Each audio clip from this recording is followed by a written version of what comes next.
काल्ह करै सो आज कर, आज करै सो अब, पल में परलय होएगी, बहुरी करोगे कब। नमस्कार, मैं हूँ विश्वजीत अवस्थी। आज आप सभी के सामने एक छोटी सी कहानी लेकर प्रस्तुत हुआ हूँ। ये कहानी है एक बहुत छोटा सा गांव में एक मजदूर रहता था।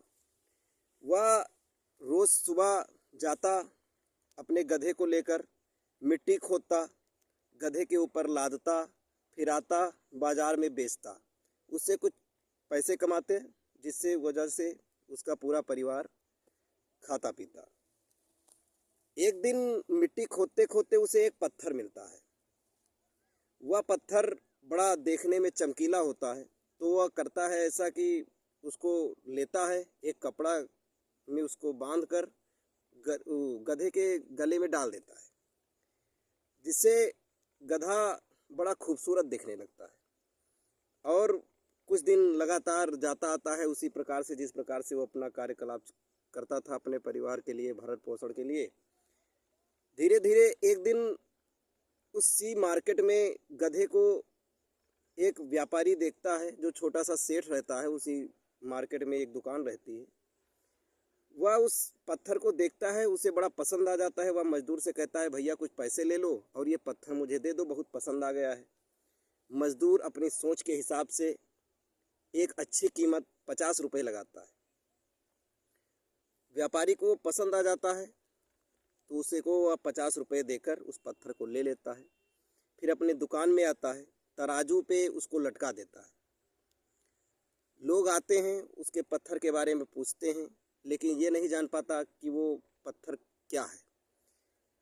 उसकी दुकान अच्छी खासी चलती है। एक दिन एक जौहरी आता है उसके दुकान पर। वह पत्थर को देखता है, वो समझ जाता है कि ये पत्थर कोई आम पत्थर नहीं है, ये हीरा है। वह कहता है कि भाई ये पत्थर तुम्हें कहाँ से मिला। तो व्यापारी बताता है कि भाई साहब, ये पत्थर मुझे एक मजदूर के पास से मिला है। वह गधे में के गले में टांगे हुए था, मुझे पसंद आ गया, मैं ले आया। तो उसने कहा, ये मुझे भी बहुत पसंद है, मुझे दे दो। तो व्यापारी ने कहा कि ठीक है, 100 रुपये मुझे आप दे दीजिए और मैं आपको पत्थर दे दूँगा। तो उस व्यापारी को ऐसा लगा कि हम क्यों 100 रुपये बर्बाद करें, हम कुछ घटा बढ़ा कर 10-20 रुपये बचा लेंगे। वह आखिरी में आता है कि 80 रुपये दे दो और मुझसे ले, मतलब ये पत्थर मुझे दे दो। व्यापारी कहता है, नहीं भाई साहब, मैं 50 का लेकर आया हूँ और 100 रुपये मैं दूंगा, उससे 1 रुपये भी कम नहीं करूँगा। व्यापारी ये सोचकर वापस चला जाता है कि कल मैं आऊँगा, 10 रुपये और बढ़ाऊँगा, 90 रुपये में लेकर चला जाऊँगा। व्यापारी चला जाता है। उसी शाम दुकान बंद जैसे ही व्यापारी करने जा रहा था, एक जौहरी की गाड़ी उसके ठीक दुकान के सामने आकर खराब हो जाती है। वह उस दुकान के पास जाता है कि भाई साहब थोड़ा मेरी मदद कर दीजिए। तभी उसकी नज़र उसी पत्थर पर पड़ती है। वो कहता है, भाई साहब ये पत्थर आप यहाँ पे क्यों रखे हुए हैं। वो कहता है कि मुझे पसंद आ गया, खूबसूरत था, इसलिए मैं यहाँ पे ले आया। एक मजदूर से पूरी बात बताता है कि 50 रुपये में, मतलब पूरी व्याख्या कर देता है, जैसा कि उसने पहले जौहरी से किया था। वह कहता है कि अच्छा ये कितने का मुझे दोगे। तो वो कहता है कि मैं 100 रुपये का दूंगा, उससे 1 रुपये भी कम नहीं दूंगा। वो कहता है ठीक है। वो तुरंत बिना देर किए 100 रुपये निकाल कर उसे देता है और 20 रुपये और देता है कि ठीक है भैया, ये पत्थर बहुत अच्छा है, मुझे पसंद आया, मैं ऐसे ही पत्थर की तलाश में था, और 20 रुपये आप रख लीजिए, बाज़ार से कुछ मिठाइयाँ ले जाइएगा, बच्चों को खिला दीजिएगा। व्यापारी बड़ा खुश होता है और वो पत्थर लेकर जौहरी चला जाता है। अगली सुबह जब दुकान खुलती है, जो पहला जौहरी आया था, जो 80 रुपये लगाकर चला गया था, वह पूछता है कि भाई साहब लाइए वो पत्थर मुझे दे दीजिए, 10-20 रुपये और बढ़ा लीजिए।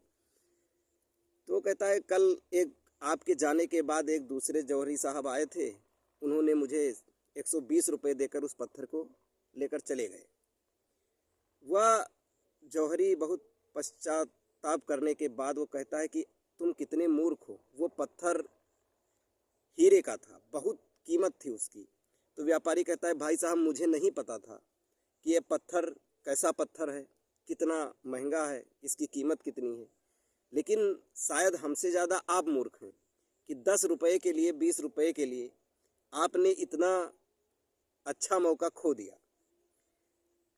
तो इस कहानी से हमें ये सीख मिलती है कि आपके जीवन में कोई भी मौका आए तो उसे गंवाइए मत। हमेशा ईश्वर सबको मौका नहीं देता है।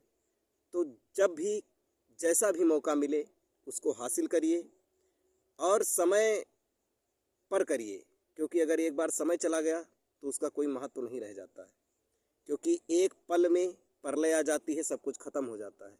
इसलिए अपने मौके को, अपनी अपॉर्चुनिटी को ना खोएं। जय हिंद, जय भारत।